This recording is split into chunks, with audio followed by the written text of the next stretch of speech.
يلا. السلام عليكم ورحمة الله. معكم معروف بالخير، رئيس جمعية أبناء الساقية الحمراء وأبها، اللي هي جمعية محظورة من طرف جبهة البوليساريو.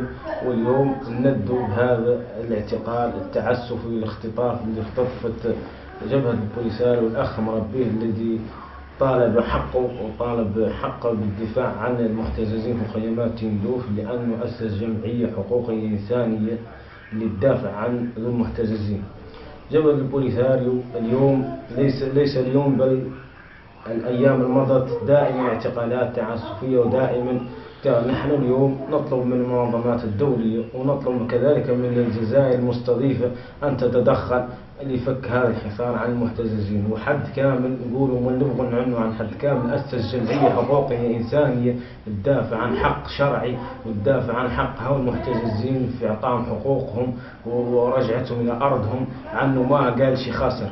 وده كما نقول كذلك لقيادة جبهة البوليساريو، نحن صحراويين واليوم ندافع عن أهالينا هناك في المخيمات، ونبغى نعلن جبهة البوليساريو أنها هؤلاء الاعتقالات التعسفيات وهؤلاء الاختطافات التي تفعل كما فعلت كذلك بالأخ الغيلاني الذي حكموا عليه 2 سنين سجن بغير حق.